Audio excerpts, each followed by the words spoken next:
Hello everyone, welcome back again to my YouTube channel. My name is Kevin Saili. Pada YouTube channel ini, teman-teman akan menemukan informasi menarik seputaran technical analysis untuk cryptocurrency. So if you do like cryptocurrency, make sure to hit the subscribe button and don't forget to leave it a thumbs up kalau kalian suka dengan konten yang saya bahas pada video ini. Guys, sedikit reminder aja. Jadi karena balik lagi, saya ingin mengucapkan terima kasih atas support dari teman-teman semua yang telah memberikan likes buttonnya untuk beberapa video saya di beberapa waktu terakhir. Walaupun belum tercapai 2000 likes-nya, tapi saya putuskan akan mengadakan live streaming. Jadi untuk respect dan untuk mengapresiasi teman-teman yang selalu memberikan dukungan terhadap channel YouTube saya. Dan teman-teman nanti akan saya infokan melalui Telegram. Jadi make sure kalian gabung di grup free Telegram. Caranya gampang banget. Kalian tinggal klik description. Ya, maksudnya di bagian description itu ada linknya. Kalian tinggal klik aja dan langsung masuk ke dalam grup Telegramnya. Dan hati-hati teman-teman, karena banyak sekali orang-orang yang membuat grup Telegram serupa dengan grup Telegram saya dan juga menawarkan berbagai macam investasi yang istilahnya nitip duit dan lain sebagainya. Saya tidak pernah melakukan hal tersebut. Jadi teman-teman beware ya, terutama buat orang-orang yang memberikan komen menggunakan atau mengatasnamakan saya di dalam kolom komentar biasanya. Oke, so kita akan kasih update berupa bukan kasih update sih, lebih tepatnya kita akan bahas tentang pergerakan Bitcoin pada hari ini. Seperti yang kita ketahui, tadi jam 9 itu ada speech ya yang dibawakan oleh Jerome Powell dan juga Janet Yellen membahas tentang masalah hutang pada negara Amerika Serikat.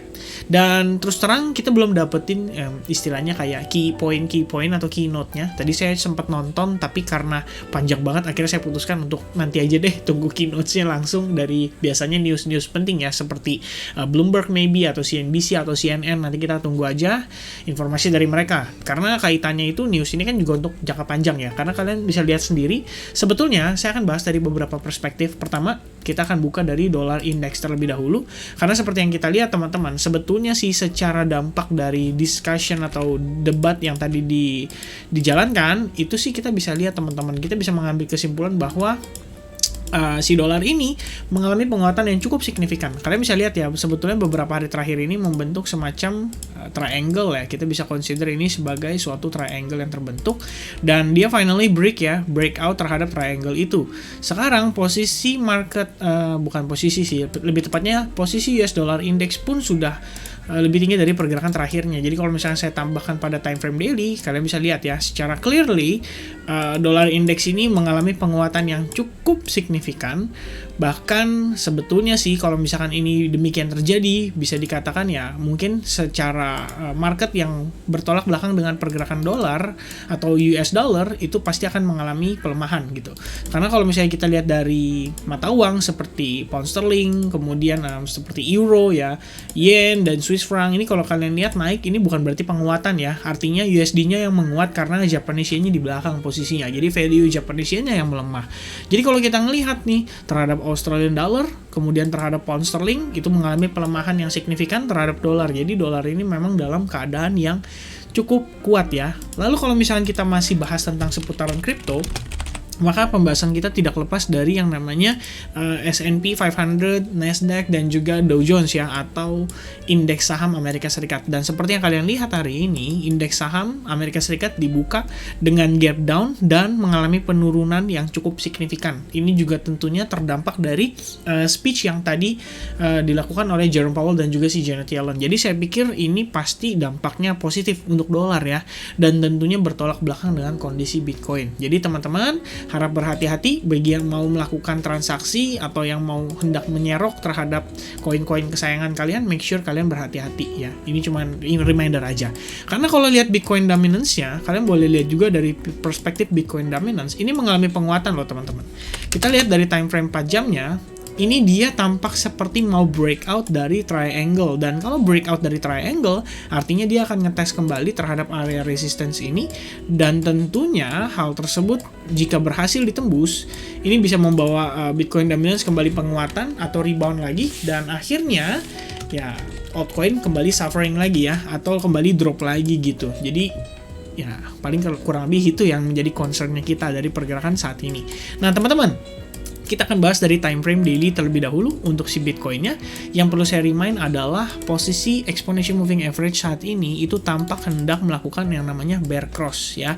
Last time kita terjadi bull cross itu di sebelah sini, dan tentunya ada proses retest seperti ini ya. Seperti yang saya katakan sebelumnya, ini pun terjadi pada golden cross moving average yang besar seperti 200 dan 50 atau 100 dan 200 gitu ya. Sekarang posisinya setelah dia terjadi bull cross, market itu sometimes perlu testing atas area tersebut, dan kalau misalkan dia failed untuk kembali ke bawah, otomatis ini sudah menjadi konfirmasi yang baik bahwa bullish itu, atau ya pokoknya intinya pergerakan penguatan lah ya, itu akan kembali berlanjut atas market. Dan sekarang posisinya itu sudah terjadi yang namanya bear cross ya, atau tepatnya sudah terjadi, bahkan kita tinggal ngelihat aja apakah proses korektifnya itu perlu terjadi terlebih dahulu. Jadi misalkan contoh dia rebound ya, dan ternyata dia ketahan lagi oleh si exponential moving average 21 ataupun 55. Hal itu bisa menyebabkan Bitcoin kembali drop, yang bahkan memiliki probabilitas yang memiliki probabilitas yang cukup tinggi untuk kemudian dia break key support yang berada di kisaran $40.000 ini, teman-teman. Oke. Nah, itu sementara kalau menurut saya concern yang kita perlu taruh di terutama pada time frame daily ya. Dan kalau misalkan posisinya dia rebound tapi dia berhasil break dari exponential moving average lagi, maka kita kembali ke skenario awal, teman-teman, bahwa memang saat ini Bitcoin ini hanya melakukan finishing terhadap wave 2-nya. Nah, cuman terus terang nih, kalau ngelihat posisi saat ini, saya pikir kita belum selesai ya dalam menyelesaikan wave 2-nya kita. Prosesnya ini jadi sedikit lebih panjang karena dia terbentuk semacam, atau lebih tepatnya membentuk semacam symmetrical triangle. Hal ini sudah kita bahas pada video kemarin, teman-teman, dimana di sini kelihatan ya Bitcoin itu perlahan-lahan bergerak dalam suatu sideways atau range, yang manakala biasanya ini juga bisa merupakan proses akumulasi yang terjadi terhadap market. Karena seperti yang sebelumnya saya sampaikan, teman-teman, if only big fund atau whales buang barang, proses yang terjadi itu seharusnya tidak seperti ini ya. Ini cenderung sangat korektif, bahkan membentuk semacam descending broadening wedge pattern untuk time frame kecil.